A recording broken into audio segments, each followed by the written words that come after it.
While we perform analysis of variance, it is very important that we test for the necessary assumptions to carry out the one-way analysis of variance. In this module, we will learn about those assumptions, and we will also learn how to test all these assumptions. As we know that there are three primary assumptions in ANOVA. The first one is a normality assumption that says that the responses for each factor level have a normal probability distribution. The second assumption is homogeneity assumption, which says that these distributions have same variances. And third assumption is independence assumption, that all the groups are independent of each other. So, the first assumption, that's normality assumption, states that each of the populations from which samples come is normally distributed with mean mu j and variance sigma j square. So to test the normality assumption, one can use descriptive statistical methods and inferential statistical methods. Here we will learn all these methods that will help us to test for this assumption. So while we are testing the normality assumption, in descriptive statistical methods, one can use graphical methods or numerical methods, whereas one can also use inferential statistical methods to test for this assumption. So firstly, we'll talk about descriptive statistical methods.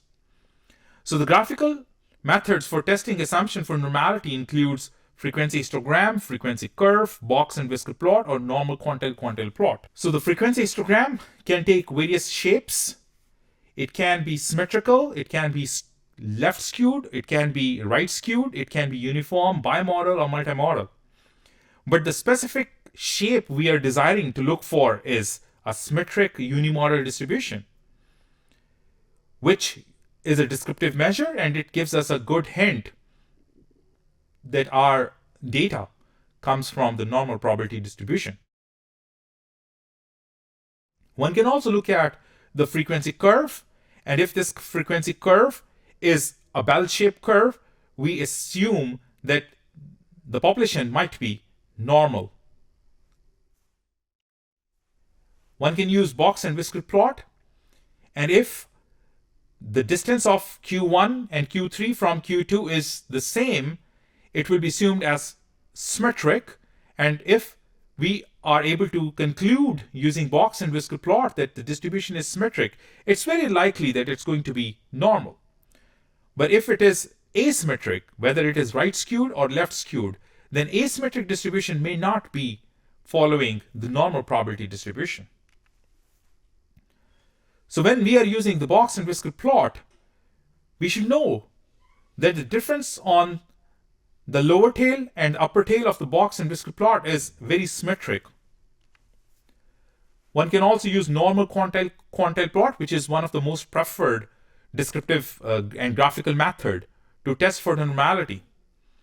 So if all the dots are following on this 45-degree line in the middle, it's a strong evidence that our theoretical distribution is same as our distribution of the data. But if these values, these dots, depart from this line, then it could be skewed to the left, skewed to the right, thick-tailed or thin-tailed. But if any of these conditions exist, the distribution will not be considered to be normal probability distribution. So the ideal situation that we look for is represented in graph A. One can also use normal quantile plot, and one can see from here that for the Gaussian distribution, if our distribution is perfectly symmetric, how our sample quantiles are plotted against the theoretical quantiles in the normal quantile plot, and they all fall on this line in the diagonal line in the middle, which represents that it is a perfectly normal probability distribution. One can also use numerical measures. You can compare mean, median, and mod, or you can compare the coefficient of skewness and kurtosis. So if the distribution is symmetric, mean, median, and mod will be equal, and symmetry is our desired property that we are looking for when we are testing for normality. but the data can be skewed if mean, median, mode are not equal, whether they are larger or smaller than median.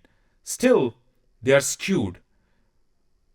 So if our distribution is symmetric, it's very likely that the population distribution is going to be normal. The second desired assumption is looking at the kurtosis. And if our distribution is symmetric and mesokurtic, that is one of the very important assumptions for the normal probability distribution. So we calculate the coefficient of skewness and kurtosis, and if coefficient of skewness is equals to 0 and coefficient of kurtosis is also equals to 0, then we say that it's mesokurtic and symmetric, hence it's a very strong evidence that the distribution is normal. Other than that, if kurtosis is greater than 0, it will be leptokurtic, and if kurtosis is less than 0, it will be platykurtic. All these descriptive measures that are discussed above are good measures. They provide us a strong hint that whether our population distribution is normal or not. But know this, we are making all these decisions using descriptive statistics based upon the sample we have in our hand. But our assumption says that the distribution of the population is normal. So we can extrapolate this information based upon the sample for the population. But it's very important that we carry out the inferential test to test for the goodness of fit for the normal distribution. That clearly use the information from the sample to help us test that whether the population follows the normal distribution or not. So to do this, in 1965, Samuel, Sanford, Shapiro, and Martin Wilkes gave us Shapiro-Wilkes test, which is one of the well-known tests for the goodness of fit. There are a lot of other alternatives which are available here, but this 6-step testing of hypothesis for goodness of fit for the normal probability distribution is given as, where the null hypothesis states that the sample comes from a population that follows the normal probability distribution against the alternative that sample came from the population that does not follow the normal probability distribution. We state the level of significance 0.05. Test statistics is a W statistics. We carry out the usual calculations, which we learn using SPSS and the decision rule if reject H0 if p-value is less than alpha, and our conclusion is a statistical conclusion as well as application conclusion. So we would use this all information to decide whether the first assumption of normality holds true or not. One do not have to test using all these various methods, but one can use one or two methods to be more confident in making this decision about the trueness of this assumption. The next important assumption in ANOVA is homogeneity assumption that states that each of the population has the same variance, that the variance of first group equals to the variance in the second group, and all are equal to the variance of kth group, that is equals to sigma square. So to test for the homogeneity assumption, one can use Levene's F-test, or one can also use graphical methods or a rule of thumb.